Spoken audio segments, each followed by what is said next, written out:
j'ai été obligé de quitter le Rwanda. À l'époque, j'étais député à l'Assemblée nationale de transition pour le Parti socialiste rwandais.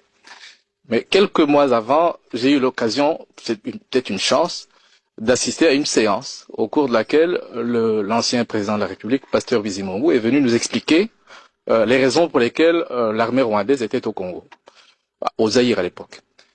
Il a amené avec lui une carte et il nous a expliqué dans une séance qui était à huis clos jusqu'à quel niveau le Rwanda précolonial pourrait être délimité. Et donc il a montré qu'une partie du territoire du Congo actuel, d'après lui, revenait au Rwanda. Il a même parlé plus tard à la presse de la nécessité d'une seconde conférence de Berlin. Ce ne sont pas des fictions, ce sont des déclarations politiques actées. Deuxième chose, en 1998, j'ai eu l'occasion de discuter avec des diplomates ici à Bruxelles et des académiciens, des universitaires belges.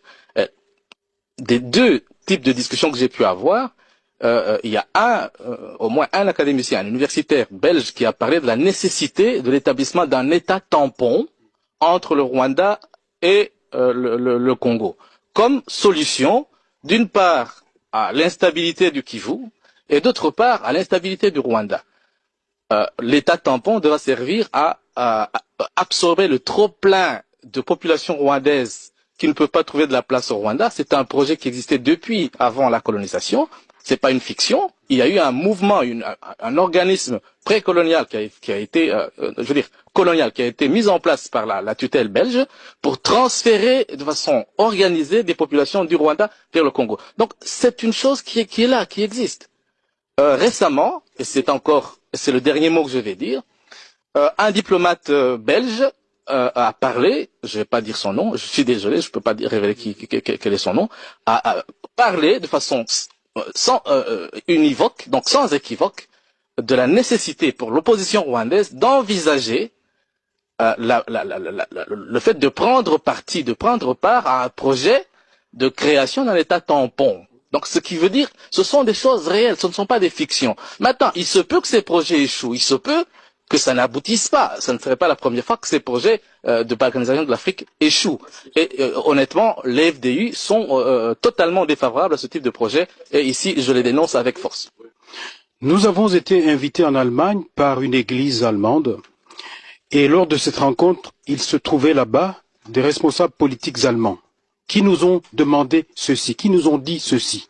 J'ai écrit ceci, ce que je vous dis, je l'ai même déjà écrit dans un livre, c'est vous dire que j'assume parfaitement ça. Ils nous ont dit que si nous, société civile du Sud Kivu, étions prêts à aller jouer auprès de notre population ce rôle-ci, d'expliquer que si nous acceptons que le Kivu soit rattaché au Rwanda, l'Allemagne et l'Europe sont prêts à faire un plan Marshall pour le Kivu.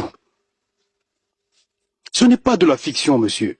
C'est vrai que peut-être que de nouveau, comme on l'a dit tout à l'heure au niveau géopolitique, les Rwandais ne sont pas forcément à la base de ça. Mais ceux qui tirent les ficelles, ils veulent ça.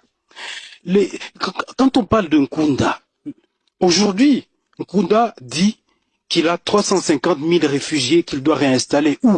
Là où il a déjà évacué plus d'1 million de personnes, 1 million de déplacés qu'il y a au Kivu aujourd'hui. Vous le savez très bien. Les conditions de la kosovisation avancent petit à petit. Et ça échappe à la population, aux Tutsis, aux Bashi, aux Hutus, aux Banande, etc. J'en termine avec la question de la gouvernance. Si vous voulez qu'on parle de la gouvernance, cher monsieur du CNDP, on peut être d'accord peut-être sur le fait qu'à Kinshasa, la bonne gouvernance n'y est pas. Mais est-ce que ça vous donne le droit de prendre les armes?